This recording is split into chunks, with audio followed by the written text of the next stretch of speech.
Iraq ने तकरीबन 2000 Syrian सैनिकों को वापस उनके देश भेज दिया। यह तस्वीरें उसी वक्त की हैं जब सीरियन सैनिकों को एक बस में चढ़ाकर इराकी सेना ने उनके वतन वापस भेज दिया। दरअसल यह वह 2000 सैनिक थे जिन्होंने सीरिया में तख्ता पलट से कुछ ही वक्त पहले इराक में शरण मांगी थी। वह बतौर रिफ्यूजी इराक में आए थे, लेकिन अब इन्हें वापस इनके वतन भेज दिया गया है।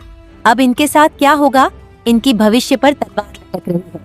हालांकि इनकी वापसी को लेकर जानकारी यह दी गई है कि इनकी गुजारिश पर ही इन्हें वापस भेजा जा रहा है।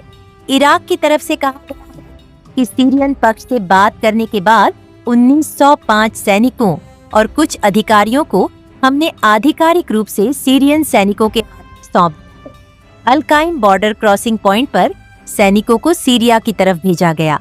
ये जो तस्वीरें सामने आई हैं, वह रॉयटर्स के जरिए तस्वीर सामने आई है, जिसमें दिखाई दे रहा है कि बसों में सैनिकों को सवार करके अल-कम बॉर्डर क्रॉसिंग पॉइंट के जरिए इराक की तरफ से सीरिया में भेजा जा रहा है।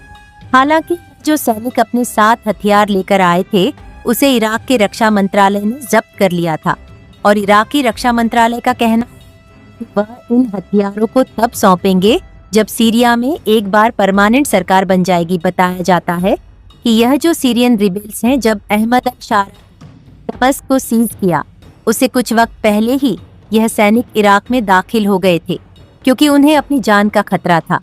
वहीं असद भागकर रूस चले गए। इसके बाद अब जानकारी यह सामने आई है कि सीरिया के जनरल कमांड, जिसकी मोर्चेबंदी खुद शारा ने संभाल रखी, उन्होंने मोहम्मद अल बशीर को बतौर प्रधानमंत्री नियुक्त किया हुआ है मार्च तक।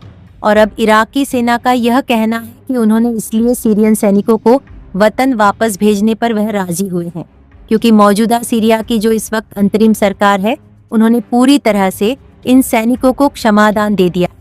अब देखना होगा कि मौजूदा सीरियन सरकार क्या वाकई इन सैनिकों को समाधान देती है या फिर उनसे वह किसी प्रकार का बदला लेती है। Bureau report.